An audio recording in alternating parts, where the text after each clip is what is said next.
Hey there, I'm Rich Bruck, and you've just tuned into Tuning Down for Terror.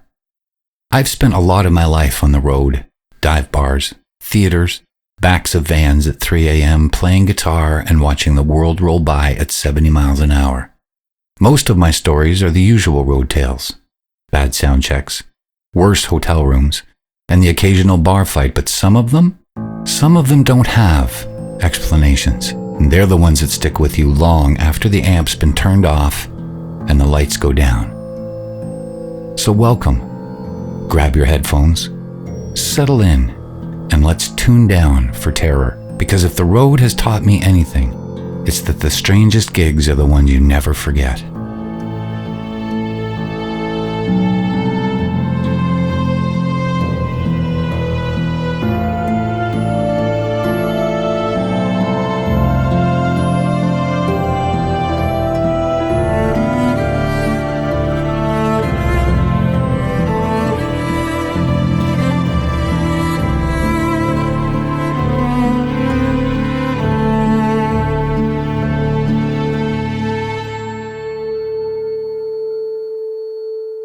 If you've ever toured, then you know those marathon drives. 12 hours and 3 or 4 guys taking shifts. Never having enough coffee. And the mind plays tricks on you. This was one of those drives, coming back from a gig deep in the Midwest, miles from any town. We were relying on the trusty band van, affectionately named the Tank. It was my shift, maybe 4 a.m.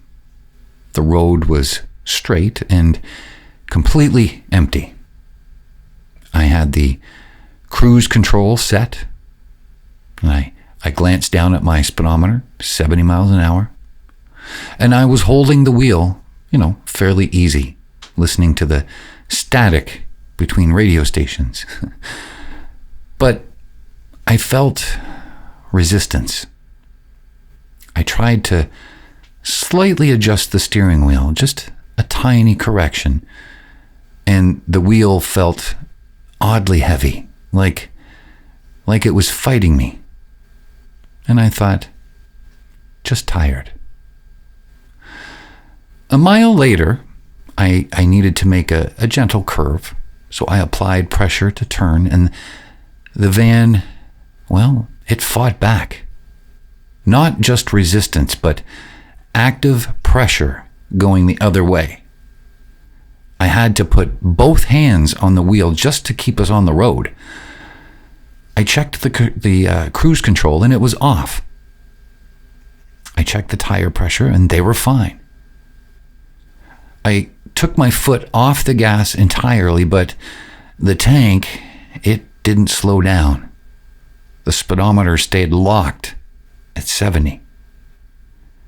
For about a minute, maybe a little less, I was just a passenger.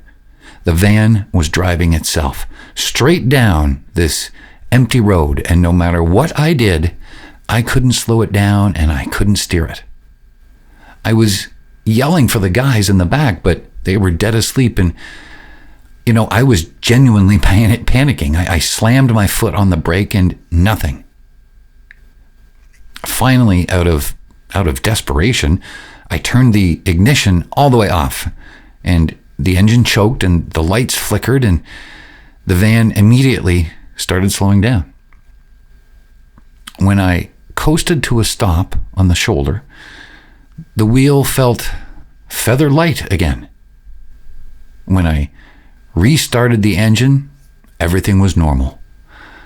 But when I got out to check the tires, I did notice a single handprint, perfectly centered in the dust on the inside of the driver's side window. The print was too small for any of us. It looked like a child's. We never ended up driving that road again, and I told the band it was just an electrical short, but I knew better. Someone or something wanted to see how far the Tank would go without being in control. That's the scariest part of the road, the illusion of control. We're going to take a little break, and when we come back, we're going to talk about a different kind of passenger.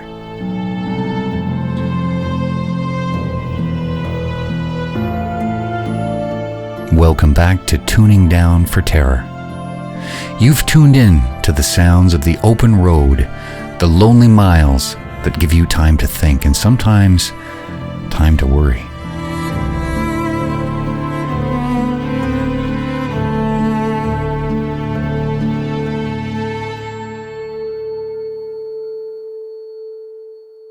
You know, hotel rooms are temporary isolation booths. You're alone and you can finally unwind and maybe even practice a little bit without bothering anybody else. This happened to me during a quick overnight stop at a motel that, well, it had definitely seen better decades. I had set up my gear just to noodle on my guitar a little bit, just running through some, new chord progressions I was working on or whatever. I was sitting on the edge of the bed working on a pretty specific kind of weird type of chord thing with an E minor 7 at 11 voicing, a little less common. I played it maybe 10 times, really kind of getting the feel. And then suddenly I heard a faint scrape from the floor outside my door. I turned down the guitar and I listened. Silence. I figured it's probably housekeeping or another drunk guest. And then 5 minutes later, it happened again. A quick, sharp scratching sound under the door.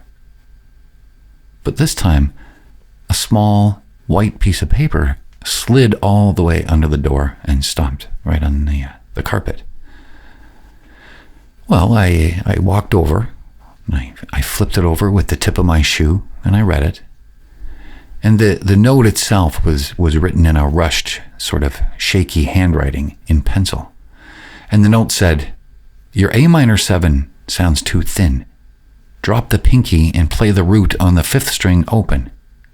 It needs the bass note." Well, I felt the blood kind of drain out of my face. The person who wrote this was not only outside my door listening, but they had a perfect technical knowledge of the very specific chord that I was playing, and its whole voicing problem. This wasn't a casual listener. This was, someone who was right there listening and analyzing my little private practice session with the expertise of a guitar instructor. I didn't open the door and I didn't call the front desk. I packed up my guitar and I put the note in the trash and I didn't sleep a wink. I realized that night that the isolation of a hotel room isn't always protection. It's just a box where the things that listen know exactly what chord you're playing. The privacy is an illusion. And that's all for this week. Thank you very much for listening. And I do hope you will follow and subscribe and join me next time for another episode of Tuning Down for Terror.